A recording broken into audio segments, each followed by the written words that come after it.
looking to clear their names. So is Apostolic Administrator Savio Han Tai Phi. Archbishop Apelon's prior statements were not consistent with the gravity with which the Church approaches all allegations of abuse. I recant and retract all such statements. On Friday, Archbishop Han was officially served the $2 million libel and slander lawsuit filed earlier this month against the Archdiocese and Apron. While he's not listed as a defendant, the suit names Archbishop Han for failing to retract previous statements made by Apron and then church leadership. Immediately after I arrived on Guam, I ordered the removal of these statements from all diocesan media organs, including the website of the Archdiocese and that of the Archdiocesan newspaper. Instead, he offers a different message to alleged victims. I take all reports of sexual misconduct by officials of the Church very seriously. And I have not, do not, and will not consider a person presenting such reports as malicious or calumnious or motivated by a desire to attack the Church or any other improper purpose. The Church has revised policy when it comes to handling future sex abuse allegations. Specifically, should the Archbishop stand as the accused, revised policy requires he recuse himself from proceedings. That's when the moderator of the Curia, newly appointed Father Jeff St. Nicholas, will inform the Apostolic Delegate in the Pacific Oceania, who is Archbishop Martin Krebs, who will inform the Holy See. As for his duties while assigned to Guam, Archbishop Han clarifies he isn't here to investigate Apron. Only the Holy See can do that. I do not have the authority to investigate Archbishop Apron in this matter. My obligation is to ensure that all of the documentation related to this matter reaches the proper offices of the Holy See. This I have done promptly and with due diligence. Archbishop Han has yet to meet with the alleged victims, but invites them to meet even if it means he travel off island or make arrangements for them to travel to Guam. When asked about plans to settle the libel and slander lawsuit, Archbishop Han only had this to say. The Archdiocese needs to review and also to talk with the legal counsel. He wouldn't name church legal counsel, nor would he provide any information on Archbishop Apron's whereabouts. Now, we were live streaming this morning's press conference. You can watch that on the KUAM News mobile app for iOS or Android or KUAM.com. And Crystal, in the meantime, joins us now in studio after today's press conference. She spoke with the victims to get their reaction. Crystal. Sabrina and Jason, according to Roy Quintanilla, Walter Denton, and Roland Sandia, they weren't invited to today's press conference in which Archbishop Han retracted previous statements made by the Archdiocese of Agana and Archbishop Anthony Apron. Despite today's retraction, they'll be moving forward with the libel and slander lawsuit against the Church and Apron in hopes of getting the truth. It's a step in the right direction. I think it's good that he felt, for whatever reason, compelled to retract those statements. And be it, I think a lawsuit is what motivated them to retract it. Nonetheless, I'm glad he did. This should have been done immediately when he took over as the apostolic administrator. It also has to stem from the pressure that he's receiving from not only from the victims, but also from, from the people of Guam. And then you got all the protesters, coming out there every Sunday. Today's retraction, however, isn't enough. For Roy Quintanilla, Walter Denton, and Roland Sandia, all former agate altar boys who allege they were molested, by Anthony Apron nearly 4 decades ago. While it's too late to pursue criminal charges, they say they'll proceed with suing the church and Apron for libel and slander in hopes of forcing Apron to appear before a judge. If it's going to take a month, a year, whatever it takes, we're going to continue to fight for this. Today's church press conference also announced a revised policy when it comes to responding to allegations of sex abuse. Although they're pleased to see change, Quintanilla says actions speak louder than words. The only question I have is that, you know, it's nice that it's down on paper, but I hope when the time comes and it's necessary to implement that it's carried out the way it's intended. As for the investigation into Apron, their confidence is limited. They said that the Vatican has our statements and we have no proof that they actually got our statements. Each of the men says the healing process is well underway. I want everyone to know that, you know, they're coming out there showing their support, and, you know, I'm letting everybody know that I'm going to continue to come out here and continue to fight this battle. Brian Jace, Roy tells us that he's been in talks with 2 other alleged victims who have yet to decide to go public with their accusations against Apron. Meanwhile, this won't be the last we hear from Roy, Walter, and Roland. On Thursday, they'll be testifying at a continued public hearing on Bill 326, which lifts the statute of limitations on child sex abuse cases. That hearing gets way at 10 a.m. at the legislature's public hearing room. Back to you. Thanks, Crystal. You can watch her interview in its entirety on KUAM's Facebook page. Well, also, Archbishop Hahn also retracted statements made against blogger Tim Rohr. Over the last 3 years, Rohr's documented the island's church controversies on his blog, Jungle Watch. In a statement from Rohr, he says he accepts Archbishop Hahn's retraction and will no longer pursue legal action against him. Instead, his fight continues with another opponent, namely the priest he alleges made libelous statements against him, Father Eduvaldo Oliveira and Father Adrian Cristobal. Also clearing their names are Father Paul Goffigan and Monsignor James Beneventi, as announced by Archbishop Savio Hantai today. Both have been restored. Father Goffigan was removed 3 years ago for not following a directive of Archbishop Anthony Apron, while Monsignor James was removed 2 years ago for alleged financial mismanagement. At least this atmosphere of oppression is gone, and I can feel it. I believe that sentiment goes around with a lot of priests. There's that atmosphere, that culture of fear, the culture of oppression.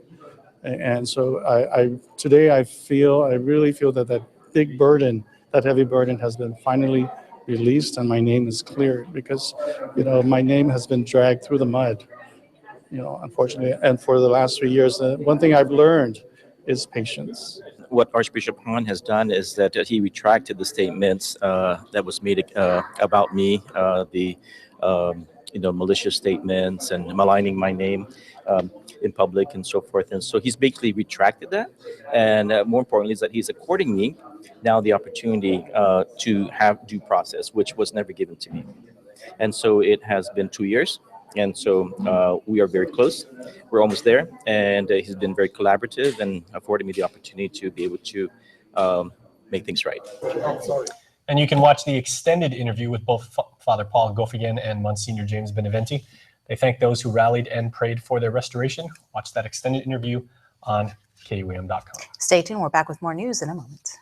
Stay connected to the world at home from everywhere you are. Get the KUAM News app for the latest in local news, videos, sports, streaming, Isla 63 AM, weather, and more. Available for free now at the iTunes App Store or Google Play.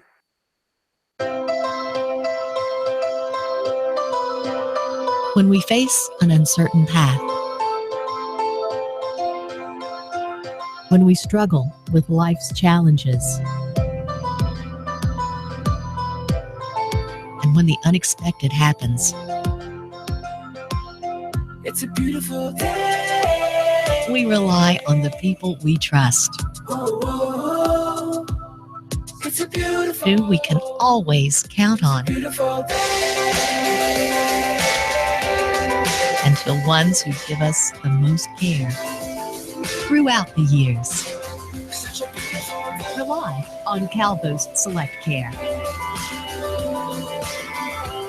to give you the comfort and security you need It's a beautiful day. wherever you are. Calvo's Select Care, healthcare that's always there for you. I have a dream that my 4 little children will one day live in a nation where they will not be judged by the color of their skin, but by the content of their character. Ask not what your country can do for you. Ask what you can do for your country. Some leaders are born. These leaders were educated. Register your future leader today at Mount Carmel School and set the path now. At IT&D, we take a different approach when it comes to data. Introducing IT&D's new rate plans. We've increased the amount of 4G LTE data for our plans to give you more of what you want so you can do more of the things that you want. More snapping, more sharing, more connecting. Bring your own phone and get even more 4G LTE data and up to 3 months of free service. New plans, more data, more value. IT&D, life in motion. In the market for a new or used car, Triple J says yes. Triple J Auto Group has the largest selection of brands on Guam. See for yourself at our newly enhanced website, triplejguam.com. We make it easy. First-time buyers welcome. 0 down. Trade-ins welcome. Get pre-approved instantly. Triple J says yes. Even get an instant trade-in offer all online. It's simple, safe, and secure. Plus, you can get a real-time view of the car of your dreams all at the touch of a finger. Why leave home when we can bring our dealerships to you? Triple J says yes at triplejguam.com. Triple J, customers first. Follow KUAM News on Twitter or become a fan on Facebook to get all your daily headlines from Guam's News Network. Hafidin, welcome back. American history was made again in Philadelphia. Democrats named Hillary Clinton as the first female nominee of a major political party. Here's the Guam delegation as they announced their votes during roll call. On to Guam. Guam, you have 12 votes. How do you cast your votes? Did he do it?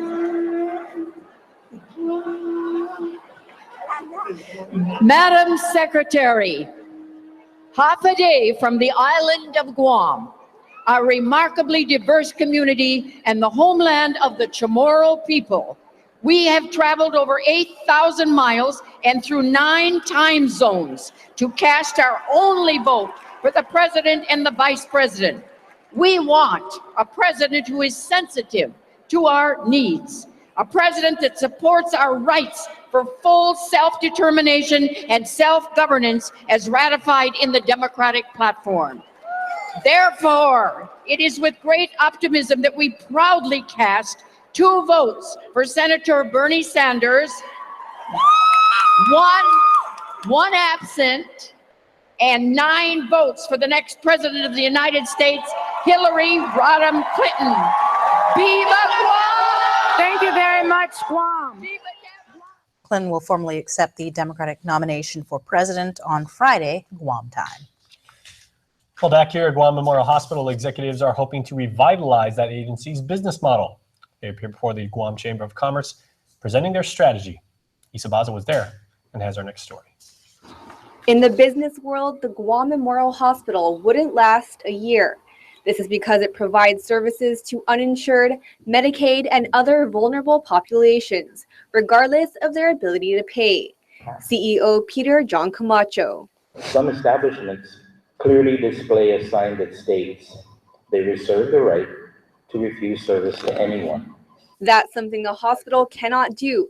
Instead, GMH provides 50% of its services to a payer mix known as the 3 M's, Medicaid, Medicare, and MIP. Another 18% of the hospital payer mix is made up of uninsured or self-pay patients. In 2015 alone, these groups cost the hospital $66.85 million in unrecovered costs. For the last 5 years, the amount of monies that GMHA did not receive totaled $311 million as a result of underpayments and non-payments. GMH has a plan to turn this all around by following 3 steps. They include improving the efficiency of hospital services, providing outpatient services which come with shorter stays and higher reimbursement rates, and increasing higher revenue generating services in areas such as diabetes, interventional radiology, and cancer. Chamber members questioned officials in areas including facility maintenance, human resources, the length of time to implement this proposed transformation, and alternatives such as the possibility of a public-private partnership. Medical Director Dr. Larry Lizama. I think that could be an attractive opportunity in that model. Right now, for where we're at in a hospital, there's just no space for any type of public-private partnership. While a $45 million Band-Aid measure was recently signed into law, a hearing on Bill 338, a bill that provides means to transform GMH's business model, has yet to be set. Reporting for Guam's News Network, I'm Isa Baza. While voter participation is generally lower in non-gubernatorial election years, the Guam Election Commission is hoping more voters will engage in the election process through in-office voting. GEC Executive Director Maria Pangilinan. Starting July 28th, we start in-office voting for those that will not be able to make it to the polls on Saturday, August 27th from 7 o'clock a.m. to 8 o'clock p.m. And so absentee ballot applications are actually available online, and that's how our off-island voters have been sending their application request forms. She says the GEC has received over 120 requests for absentee ballots from off-island voters. She adds while they are already receiving requests, actual homebound voting will begin on Monday, August 1st. Meanwhile, the use of the auto-mark machines for in-office voting begin next Wednesday. These machines will help individuals with disabilities vote freely and independently. Elsewhere tonight, one program has brought a whole new meaning to the sounds of summer. This week, the Manha Project is bringing together deaf and hard of hearing kids in the hopes of bringing awareness in the island community. Ken Quintanilla explains.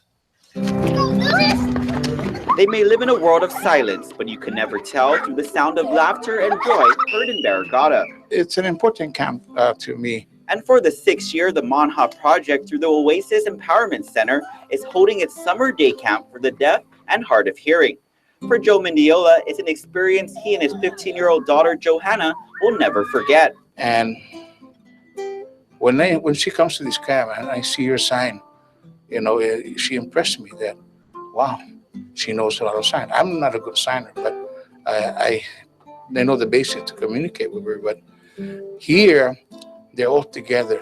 Johanna is one of nearly 20 deaf or hard of hearing children participating in the camp along with some adults. The camp is led by volunteers, including interns like MK Misho.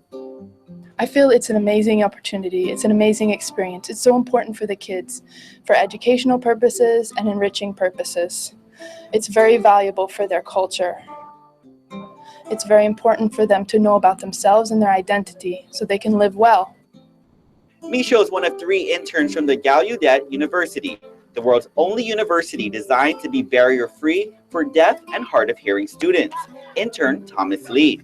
So the Manha Project, it's for the purpose of helping deaf children and youth to develop their sign language. We have workshops. We had recently a resume workshop, resources and rights workshop to develop the awareness with deaf youth and adults. Also, we have loads of games at the camp and we learn through play. And we have so much fun, and the children focus on socialization skills. Meanwhile, intern Paige Watson hopes to show the deaf community there's no barriers, and they are no longer alone in this world. We're together, and we're strong together. And, you know, there's no barriers in this world. You know, deaf people can do anything that hearing people can do. We just need the appropriate accommodations, the appropriate support. Founder and director Heather Zimmerman says this is the largest turnout so far, but knows that number can grow even more. Zimmerman hopes this awareness will reduce the isolation, as she believes being deaf is not a disability, but rather a language difference. So we want to see more people using sign language so that we don't have deaf family members alone in the corner at a fiesta, just eating alone and not really connecting with people. We want to see our island and our society completely connected and inclusive of everyone. The summer camp ends this week, but everyone is invited to attend the Deaf Manha Bash, set for Saturday, July 30th from 10 a.m. to 4 p.m. at the First Church of God in Barrigada. For more information, call Oasis Empowerment Center at 646-4601 or email manha.project.guam@gmail.com.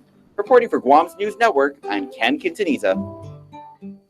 And before we head into the break, in case you missed it, here's what's happening on KUAM Digital.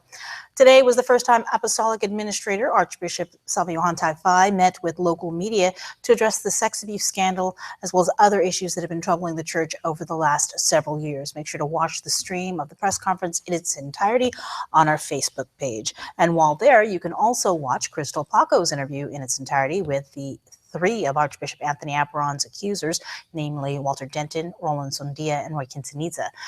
Three give their reaction to today's press conference at the cathedral. With the primary election 1 month away, be informed and read up on the candidates. Get familiar with their platforms and priorities by going to KUAM.com. And finally, do you know someone in our community that has gone above and beyond to help others? Head on over to our website and nominate them for the Title Guarantees Good Neighbor Award. We'd love to share their story. Sports is coming up.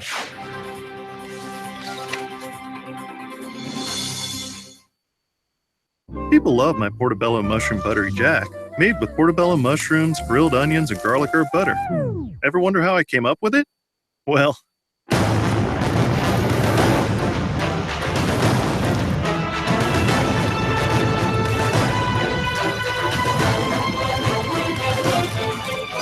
actually, I came up with it at the water cooler, but I thought you'd like this cowboy story better. The portobello mushroom buttery jack is back.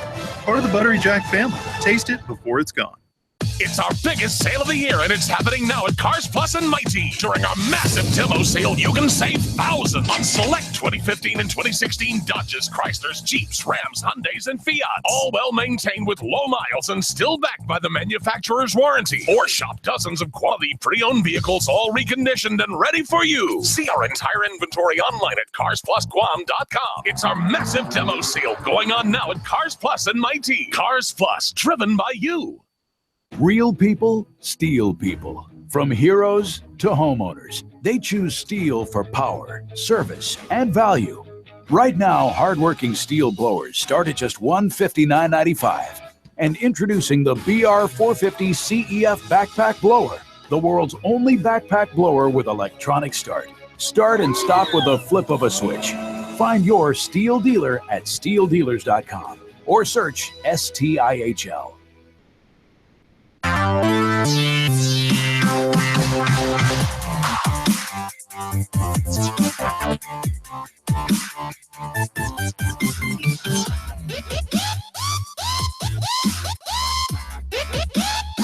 Catch the finger food craze that's taking over the world. Start with McDonald's delicious shareable chicken McNuggets, 20 for $5.99. And don't forget your favorite sauce. McDonald's, I'm loving it. This is what precision sounds like. Sound dampening technologies like triple door seals that help keep outside noise out. Talk about getting out of a tight spot. Introducing the midsize pickup only GMC could build. In more ways than one. Canyon from GMC. This is the precision of professional grade. Now get this 2016 GMC Canyon starting at $24,995. Visit AutoSpot GMC today for great offers. We are your GMC dealer of Guam.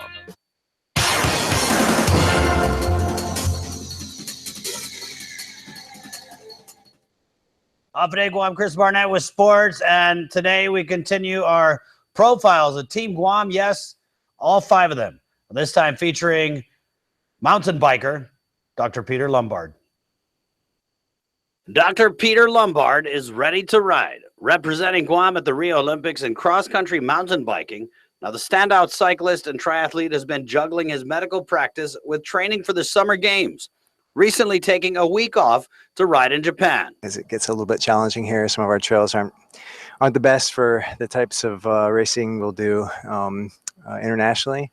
Lombard is getting in as much training as he can, since the Olympic competition's track won't be open when he gets to Rio. Typically, you don't open the course till about 2 or 3 days before the actual race. So before then, I'm just going to have to find somewhere to train, and then all the riders will jump on the course as soon as it's open. And they actually built it, I think, last year. Some of the professionals already have been on it, but they'll make a few modifications. Lombard says representing Guam is a dream come true, but the level of competition is going to be very tough, so he's setting realistic goals.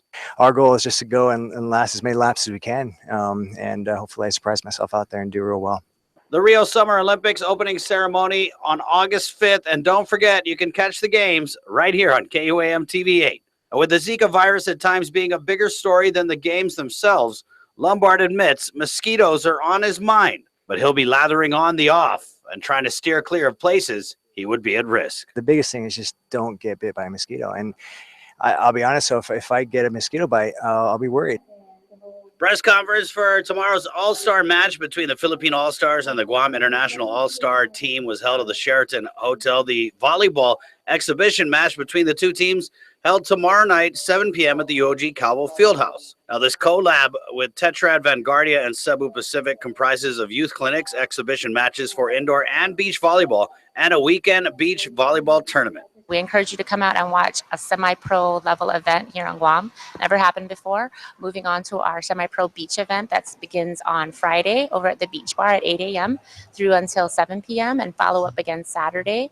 All beach, all volleyball, all men and women. A visiting player, Alexa Misek, brings experience to the Philippine All-Stars, having played for University of North Carolina and in the Philippine Pro Super League. Now on Saturday, the women's and men's beach volleyball tournament with Tasin Haikyuu International will take place from 9 to 6, sponsored by Tetrad Vanguardia and Cebu Pacific. The Philippines and Guam are very similar in the fact that we have so much potential, so much room to grow in beach volleyball, and the fact that there's so much love for the game already and that people are starting to join and create this community of people who want to grow and get better.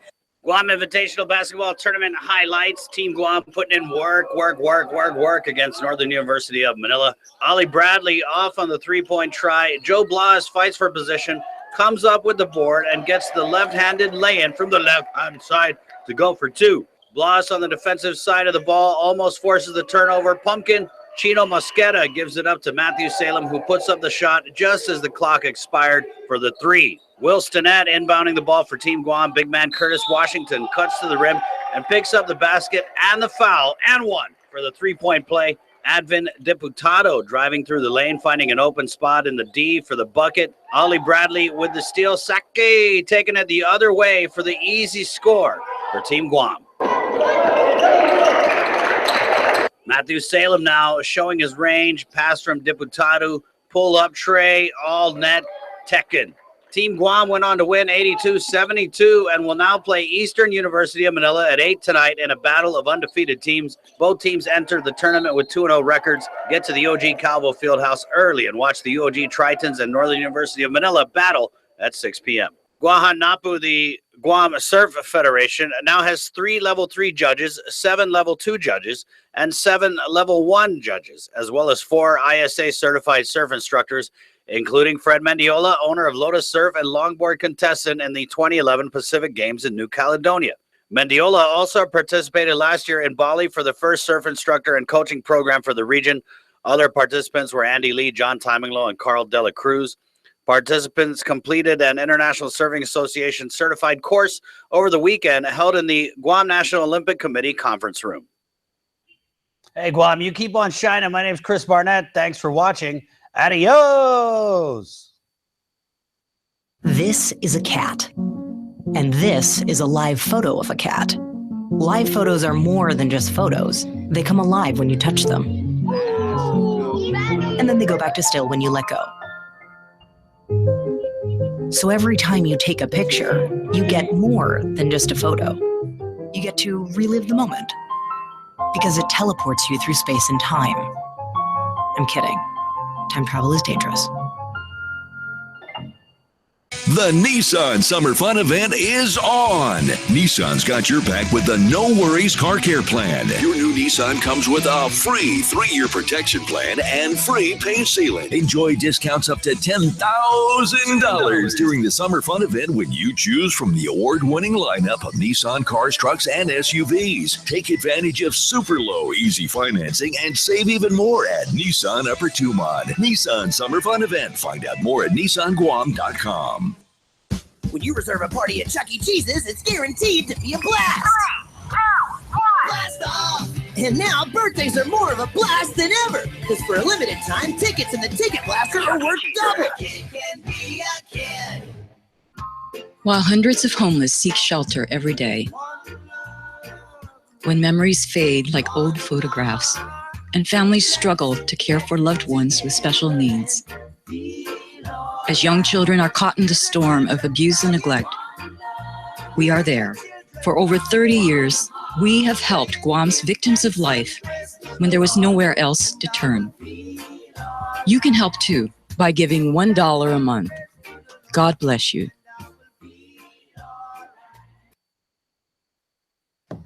Off today, everybody. A workshop series was held teaching homeowners how to beat the heat with energy-efficient technology while also benefiting their pocketbooks. Issa Baza has more in Think Green. Think Green is presented by Pacific Solar and Photovoltaics, keeping Guam green one roof at a time. Call 632-4002 for more information. The Guam Energy Office, Guam Community College, and the Guam Building Code Council joined forces over the weekend to teach community members how they can help the environment while also helping their bottom line. Energy Office Director Laura Lee Chrysostomo. We are trying to reach out to the homeowners and to let them know what they can do to make their homes energy efficient. Instructors spoke about generous tax incentives available to those who invest in solar, weatherproofing, and energy-efficient technology. Adrian Atalig was one of the workshop speakers and is also an electronics instructor at the Guam Community College. He explained the different types of systems available, particularly grid-tied and off-grid systems. The most common here in Island is called the grid-tied PV system. This system is connected to the utility service. Grid-tied systems produce power during the day and feed any excess power back to the utility. An off-grid system uses both solar panels and a battery backup system that can power your home both day and night. Atalig said although batteries require an additional investment, they're especially useful for remote locations with unreliable utility services or locations that frequently suffer from natural hazards such as typhoons. He said when comparing investing in solar panels versus a new car, solar panels are the clear winner. Let's say you want to buy a car. You say you buy a car for $25,000 to $30,000. You know, in 5 years, you pay off the car. The cars become what? It's already old. However, once you pay off a solar system, consumers then receive electricity free of charge. PV systems, PV energy is renewable energy. It's sustainable. You know, the sun is out there every day. You want to help the environment, you know, you consider PV system is the way to go. With this week's Think Green, I'm Issa Baza. Think Green is presented by Pacific Solar and Photovoltaics, keeping Guam green one roof at a time. Call 632-4002 for more information. Before we close out the news tonight, here's your latest round of birthday shout-outs from the Cold Stone Creamery Birthday Club. Happy second birthday going out to Hemi Leah Blas Cabanayan. Love from Nina Barbara Cruz and godsister Zoe Jane and godbrother Thomas J. Happy birthday going out now to Kiana Marie Tolentino. Love and miss you, the family. Happy birthday to Justin Rosario. Happy birthday to our brother, our best friend, and our hero. Glad you're finally home to spend the rest of your blessing years with us. Also, happy 6th birthday going out to Ray John Augustine. Love the family. And happy birthday to Josephine Uggan, coming from the family, most especially from your beautiful daughter, Joan. Remember, you can be a part of the Cold Stone Creamery Birthday Club. Just head on over to KUAM.com. And that is going to do it for us here on Primetime. Up next, D16 Tonight. Closed captioning is brought to you by IT&E Life in Motion.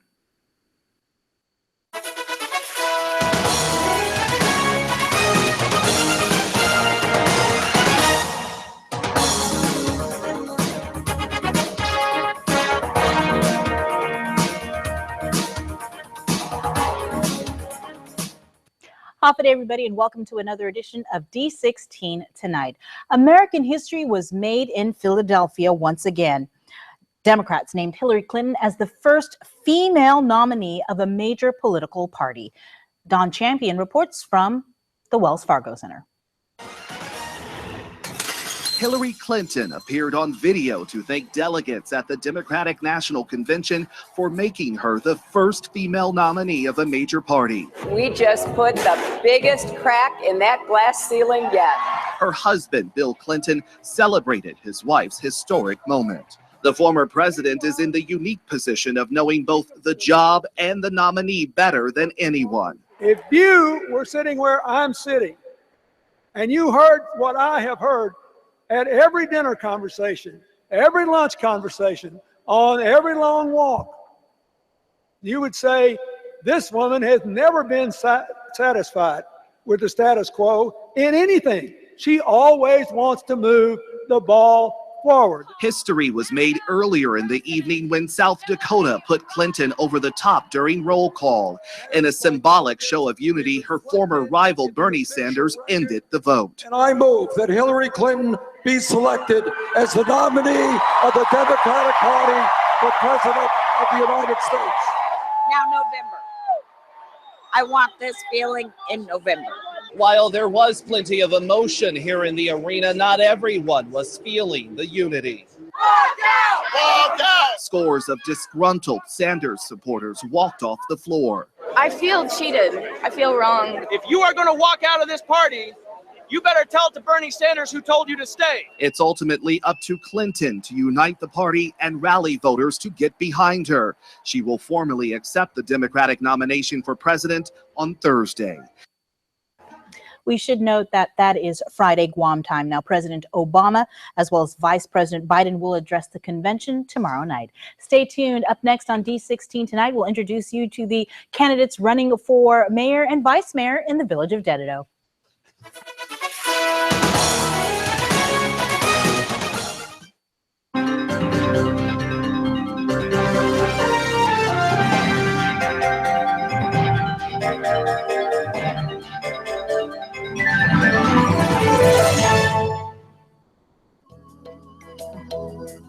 Smiling is a natural response to joy, happiness, and excitement. Your smile reveals a lot about who you are. A healthy, beautiful smile can brighten your appearance and be an invitation to conversation and friendship. It is often one of the first things people notice about you. Now, thanks to the advancements in dentistry, you can have the smile you have always wanted, giving you an improved smile that looks and feels great. My silver fillings that I have, they're getting older in my mouth and I need to replace them. So I've started to do that and I've replaced them with the white fillings and I've had really great success with that. It looks good, they feel natural, and it kind of goes hand in hand with the bleaching. I want a white look all around my mouth.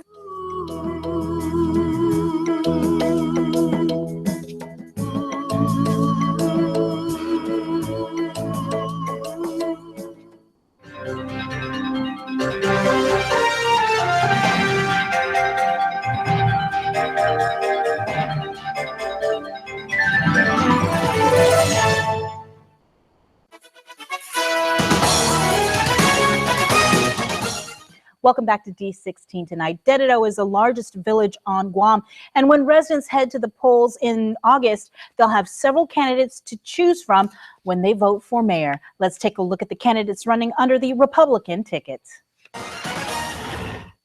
Hapaday Guam. My name is Ernesto A. Aquino. I'm running for mayor for the village of Dededo. I've lived in Dededo since 2002. Transplanted from the village of Toto. Now I want to serve as your public servant for this upcoming election in 2016 as your mayor. Hapaday. My name is Steve Guerrero and I'm running for the mayor, Dededo mayor. I've been actually living in Dededo for the last 56 years, if you exclude my 4 or 5 years of going to school off in the mainland. But I'm home and been home ever since, and I'm considered one of those original Dededonians. Hapaday and good afternoon. My name is Scott Dueñas, and I'm running for mayor of Dededo. I was born and raised in Dededo, and I came back after my service for the U.S. Navy, and I've been here since 1991. So you can call me the homeboy from Dededo. I've been in Dededo 14 years now, and the facilities, the parks, as you can tell, or even our skate park has declined over those years. And some of the things that we want to do is we want to inspire kids. We want to inspire the youth to get better grades in school. And how do you do that? You get them involved in sports or an activity, or even to learn ping pong so they have some social skills. In today's society, our kids are so attached to all the electronics and they don't know what to do when they're actually out there being sociable. I've decided to run for Dededo mayor simply because I believe for the last, I'll say 8 years, having lived here in Dededo, I just get a little frustrated of not seeing any improvement in our village over the last several years. And because of that, I think I can honestly make a good, sincere effort in making some changes in the village with the ideas and programs I have in mind that may basically help the village progress in a forward movement and get more things done, which haven't been done over the last 8 years. One of the main reasons why I'm running, actually, other than my wanting to be an assistant, is my grandson came back from Los Angeles and he asked me, he said, "Grandpa, how come Dededo is looking like a ghetto?" And I said, "What do you mean?" He said, "I came from Los Angeles and let me tell you, I live right next to the ghetto area and Dededo is looking like that." I said, "Well, I don't know if it's a money problem or just inattention of people in charge, but that kind of urged me more to run." Our village here in Dededo has declined in its beauty, that we see trash everywhere. Our roadsides are not cleaned enough. They're not cut back where we can have the kids walk on the shoulders of the road versus on the road. And it's every citizen or every resident here in Dededo has a responsibility to upkeep their own village. But it takes a leader in the position of being mayor to inspire these people to come out and say, "Hey, let's make a change. Let's not pass the buck to say, well, they built this or they don't have a budget for that or something else." I think that whatever budget you are given, you should be able to work with to make something happen. My biggest project right now would be the development and the restoration and the upgrade of Lechon Park. Lechon Park is a park that's right across Santa Barbara Church. That park has been so neglected over so many years that it's come to the point where nobody even wants to look at it. I pass through it every day and I get kind of like, frustrated that the park looks so run down. The playground facilities are just in deplorable shape. The basketball court was just renovated, I believe, 6 months ago. Again, it's just has run down because I think in its reconstruction, they didn't do a good job in doing it. And that will be my first project to get Dededo up and running. One of the things that I would really like to see is an improvement in our recreational facilities, like our park areas. They seem to be just kind of getting worse and worse as far as condition is concerned. And I'm pretty sure that there's money there to at least maintain it. That's one of the things, is to improve the recreational facilities, especially for the young kids, that they like to play around with the merry-go-round and seesaws, and I see that when I go to the park or like a Stumbo area. Those are the areas that are really in need of repair, attention. I would like to see more of the cultural events. Dededo does not have that, where we show off the different cultures that we have in Dededo. I like to see more bigger sporting events, which a lot of the other villages do have. We don't even have, we can't even have a fest of our own like some of the other villages. I'm not comparing our village that we don't have, but we're the largest village of Guam. We should be doing a lot more to entice people to come out and join together, band together. If you look at the park, I'm not too sure exactly what the park is. I don't even know if there's a name of it that runs along Marine Drive from White Sandstone all the way down to, I believe, to Salisbury Street. I mean, that's a beautiful stretch of property. And unfortunately, that area has not been upkept for the last, gosh, I can't even count how bad. The grass gets about 5 feet tall before they decide to cut it.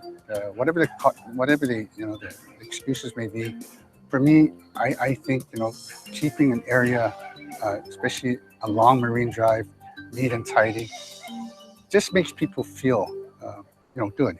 Recreational facilities, facilities for not just the young, but also for the seniors, like my age group. A lot of them go to the senior citizen center, but there could be other things that they can be doing, other than just during the day. Maybe at nighttime they could have maybe a dance group or something like that they can just exercise at night. And the mayor's office needs to be the forefront of everything. You have to have a leader out there to actually prove to them that you're willing to go beyond your duties that you are elected to. And that's what we want to do. That's what I want to do. I'm running for mayor. And the reason why I'm running for mayor, because I honestly think I can do good for Dededo. And when I mean good, I mean getting the people to community back together, being a united community, having people just say, be proud that you're from Dededo. I want to be a service to the community of Dededo. And again, hopefully with the help of the citizens, I can be elected and see what we can do as far as providing better service to the community. Stay tuned. Up next, we'll introduce you to the candidates running under the Democratic side of the ballot when D16 Tonight continues after the break.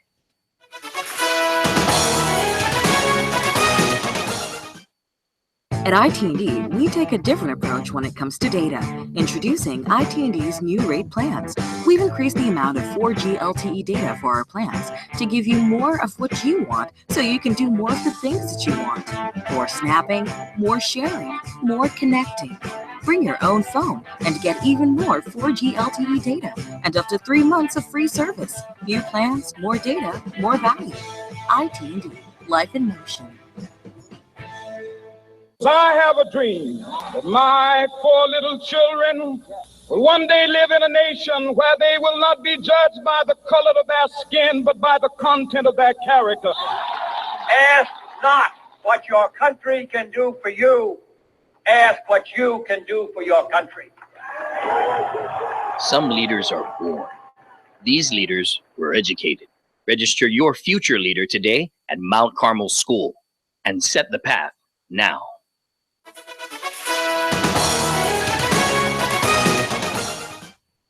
Welcome back to D16 Tonight. Incumbent Melissa Savares will face competition in the primary. Let's meet the candidates running under the Democratic banner. Hafaday, Manilu Mananao, my brothers and sisters of Dededo. My name is Chuck Sanchez and I'm running for the office of mayor. Hafaday, my name is Melissa Benavente Savares and I am running for re-election for the position of mayor of Dededo. It is such a diversified village, and without any planning there put in place, we're not going to go anywhere. There's just no communication amongst the various ethnic groups of this village, and part of my program that I'm looking at in the future here is, instead of like Apple Day or Orange Day for this village, I'm looking at more on a diversity day, whereas I want to bring various ethnic groups together in one of our parks and let them present their culture, share their understanding of their culture, and so everybody in this village could understand each other, work together. What motivates me to continue my work here in Dededo is to see that when we develop programs and facilities, work with the agencies to provide facilities, the users, the end product is when the users actually come out as a family. And it's not just 1 or 2 individuals, it's an entire family unit that comes out to partake and participate in the different events that are happening at all of our facilities. It's time for a change. We need to clean up. We need to start in the office. We need to start in the leaders of the Dededo's place. Clean ourselves up, move on. Our people are waiting for some changes and improvements. We've got problems for our streets throughout this village. Trash throughout this village, lights throughout the village. Where is the program? What's going on? Safety and security. For example, neighborhood programs available. Why is it that it's not being taken care of proactively by the mayor's office or other organizations in the village? I want to start that. I want to coordinate like the youth programs, the recreational facilities throughout the village. I mean, from Santana, Fern Terrace, Machalao, Gura places. They've got basketball courts and baseball court fields out there that in dilapidated states. I work closely with government agencies and nonprofit organizations to build facilities that our people, our residents here in our community and all over the island, the entire island community can come to our village to participate in. I've worked closely with Guam Housing and Urban Development for recreational facilities such as the sports complex, the swimming pool, the walking trail. I've worked with Guam Housing and Gura as well for affordable housing projects for our communities, for our residents. And we currently have programs such as summer camp activities, our sports programs, our youth basketball, youth soccer, baseball for the Little League and Babe Ruth are very active here. We have a lot of participants that come from most of our team members come from the village of Dedido. I want to coordinate like the youth programs, the recreational facilities throughout the village. I mean, from Santana, Fern Terrace, Machalao, Gura places. They've got basketball courts and baseball court fields out there that in dilapidated states. Why were they left unattended? Maybe the government don't have money? I don't take that anymore. There's got to be an effort made by the community. And, you know, we've got to have a program in place. And that program is like, I want to coordinate the program, but I also want to outreach to the community of those areas. Let's work together. Tell me what you guys need. Tell me what's best to facilitate and maintain maintenance within your area. Currently, we've completed the construction of the Farmers Co-op and the expansion of our new flea market area. And we are continuing to work closely with the farmers and on developing their business plan. And then once that's developed, then we all can meet together and be together as one organization in our new facility. We are also working collaboratively with Guam Housing and Urban Development, GURA, to expand on our use of the facility of the Yastumbo Gymnasium, where we will also, in times of crisis and disaster, will convert that facility to a post-disaster facility where families can, after the shelter is closed, can come while they're rebuilding their homes and their places to be in a safe haven until they can be either going to a new home or finish their cleanup in their particular areas where their disaster occurred. There's just going to be some serious changes if elected to this office here. It's going to be a lot of work. I could assure the village people here that it's not an overnight deal. It's a tough job, but working together with the folks around this village, using their expertise on some of the areas, we could accomplish. This is your opportunity. Please come out and vote. Come August 27th and make that change for a better Dedido. Thank you. I want to continue to thank the people for their continued support, but also to ask for your support in this upcoming election. I would like to continue to serve you as your mayor, and by working together with all the agencies, with you as our community, we can make Dedido strong. Up next, we'll introduce you to the candidates running for Vice Mayor in Dedido.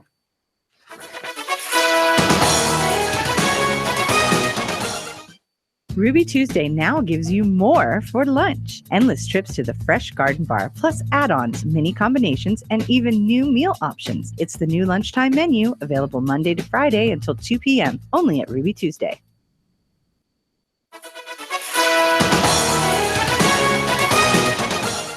Welcome back to D16 tonight. The vice mayoral position is up for grabs in Dededo as the incumbent has decided not to seek re-election. Let's meet the candidates.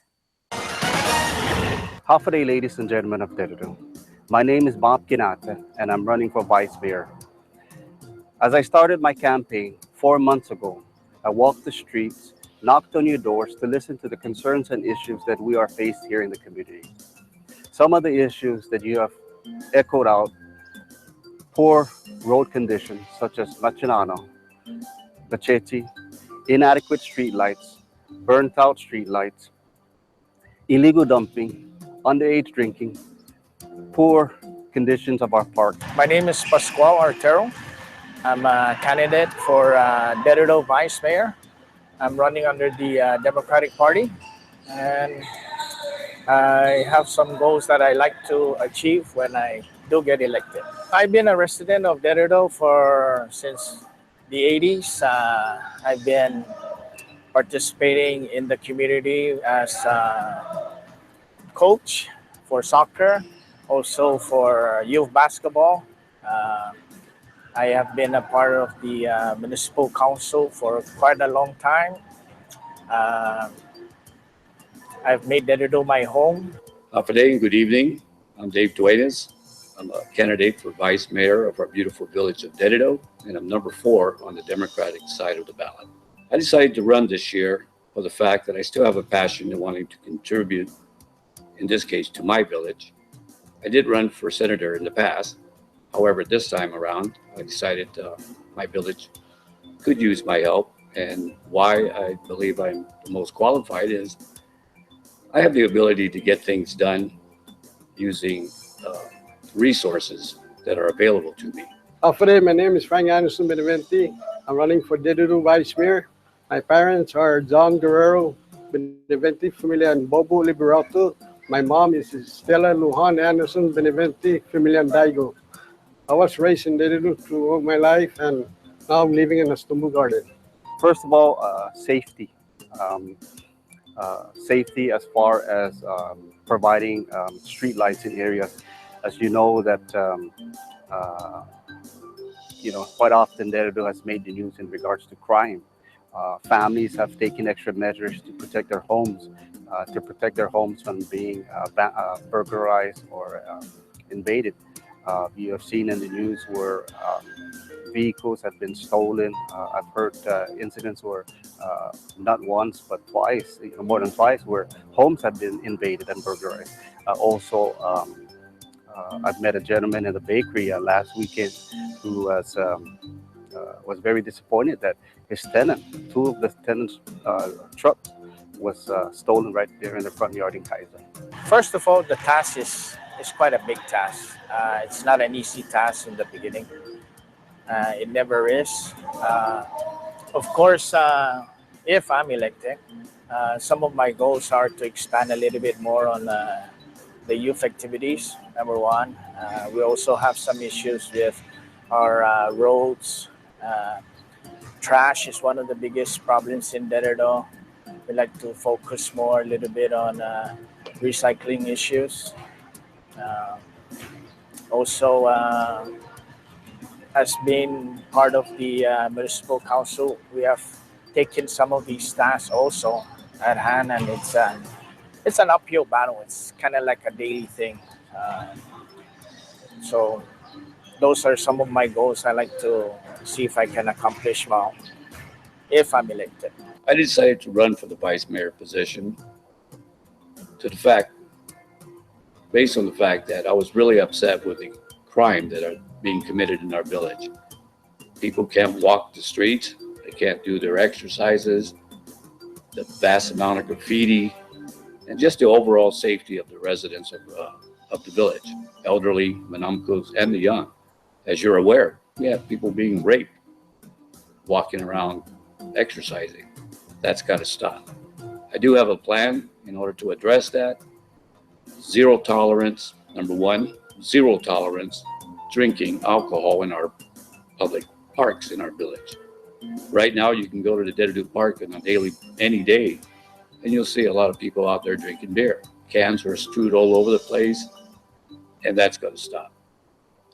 As the vice mayor of Dededo, I will see to it that that will end. I always like to help people, and I think that's one part of it that motivates me is going out helping people. I mean, I even help disabled people from Red Carpet Hotel in Agana Heights, transfer them to Dollar Home Stumbo, where I help them like Saturday morning to move out. I don't get home until about 11 because I even have to take them to the laundry. And that's the one that really motivates me is helping people and the kids. The second priority is to unite our people here together as one. When we unite together as one, we can move forward and work together as not only as a community but as family. And we need to bring by uniting together as one, we would bring the people back home to Denver. Third, ladies and gentlemen, is I would say be the voice out there for our people as far as the infrastructure is concerned. That is, if you drive down to Machinanao as well as Machechi, you can see how bad the road conditions are. Residents there have voiced their concern of how much they have to spend to repair their vehicles because of the bad state of the road conditions. One of the things I think, well, there's a couple of things, but I like to expand on it because some of it are just present issues here. Like I mentioned earlier, the trash, that's been an issue. We've been getting new roads, we've been getting new facilities. We have the upgrade up here at the soccer field. Likewise, they're gonna have the pool here. So we have the new hospital. They're thinking of expanding the Route 3 roads. Those are some things that are present, but also I need to expand on those things. I think our main issue here in Dededo is just to kind of like help out in some of the existing projects that is here. Because it's here, it's just needs some help in terms of getting it accomplished. Top three priorities should I be elected as vice mayor of Dededo: the safety of our village, the cleanliness of our village, and I didn't bring this up earlier, the roads. The roads are just awful. You've driven around our village, you'll know what I mean.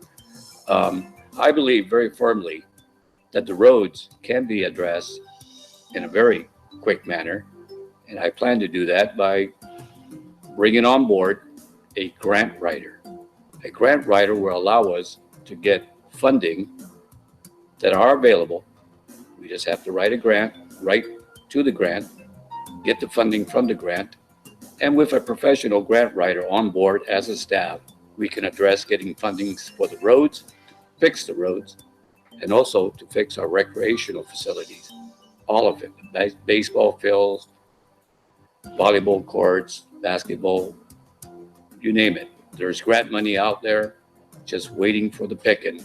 It's just a matter of putting in for it. My priority, if elected vice mayor, I'm gonna give my 200% to work with whoever's the next mayor and get the community together. I want to do a community watch where community watch each other and get the police department involved, other private sector, government sector, and get them all involved so we can get our community more safe and our kids. There's a lot of things in Dededo that's happening right now. You know, Dededo is so large, so big, and I want to start on one thing. Like I want to start in the community watching each other. So we can. I know we cannot stop crime, but we can lower the crime, at least lower it down, and the safety for our kids from home to bus stop and all stuff.